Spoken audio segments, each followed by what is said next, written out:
This story begins as a tale of two twin brothers, both exceptionally talented in sorcery. They both dreamt of being powerful sorcerers and trained together every day. One of the brothers had a strong affinity to dark magic and had gained the title of skilled dark magician. The other brother took a liking to light magic and gained the title skilled white magician. Being the most skilled spellcasters from their village, they both decided to work towards the goal of becoming mages, a term used for the most experienced of spellcasters. However, an incident occurred which would change their lives forever.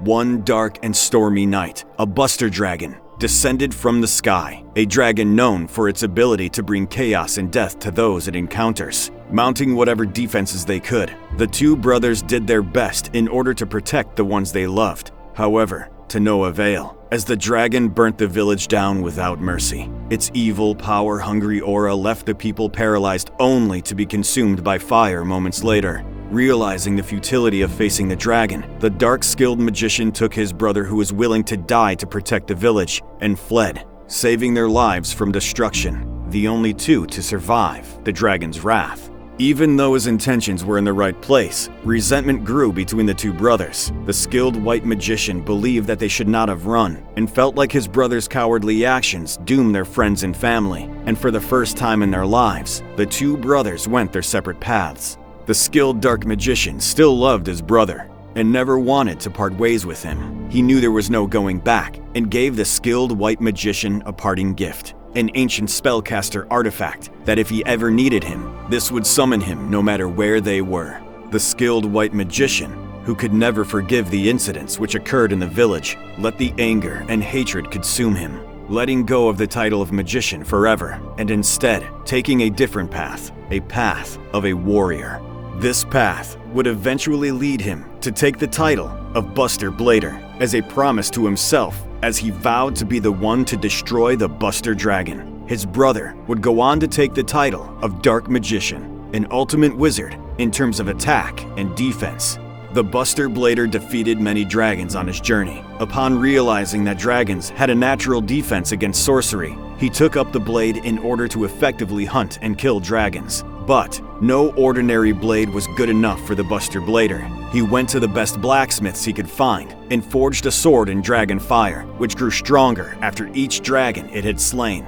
He had also used the scales and armor of dragons he had killed and forged them into the ultimate armor, which had a natural protection against dragon magic.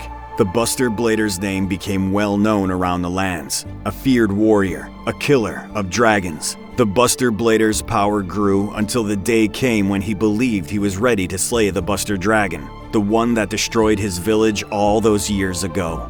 Finally locating the dragon, they engaged in fierce battle. However, with all the power he gained, he realized the dragon's power was still superior, and that if the battle continued, it would result in the Buster Blader losing. The Buster Blader decided on a tactical retreat and decided to take shelter in a nearby cave while gathering his breath for his next assault. However, that's when he heard an unfamiliar cry from the end of the cave. As he approached, he found a small dragon. It was a whelp, a small offspring of a Buster Dragon. Sickened to his stomach to think that there would be more Buster Dragons, the Buster Blader raised his sword, prepared to end this small dragon's life. However, he couldn't bring himself to do it. He believed that his compassionate side was something that he had discarded many years ago. And so, the Buster Blader put down his sword and picked up the baby dragon.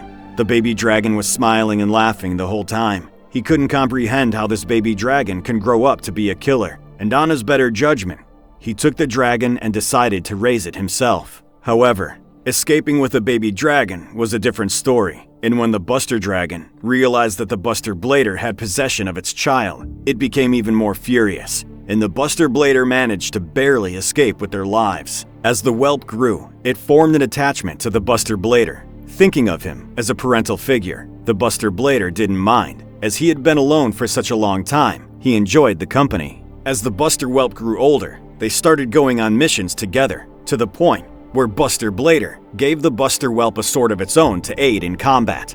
It seemed to be a natural at everything it did. The Buster Blader, even on occasion, used to teach the Buster whelp some sorcery from his old days and reminisce with the little dragon about his brothers and his past. As time went on, the Buster Blader noticed a gradual shift in the Buster Whelp. After each battle, it became more agitated and bloodthirsty. It started to disobey little orders, especially in combat. They gradually started becoming less of a team and more of two individuals fighting out of sync. But, blinded by love, the Buster Blader thought nothing of it. As the years passed, the problem became out of control. The Buster Whelp was no longer a whelp, but a giant dragon. It still wasn't fully formed. However, it would be difficult to tell the difference between an adult-sized dragon and this one.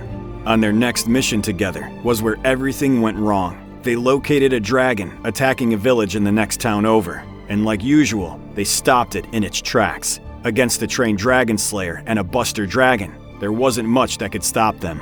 However, after the dragon had been slain, the Buster dragon companion, who had served the Buster Blader for so many years, grew restless and for the first time attacked the civilians in the village. The Buster Blader immediately intervened and tried to calm the dragon down. However, when he looked his pet dragon in the eyes, it was reminiscent of when he faced off against the Buster dragon all those years ago with his brother, and he saw nothing but evil, power-hungry eyes looking back at him.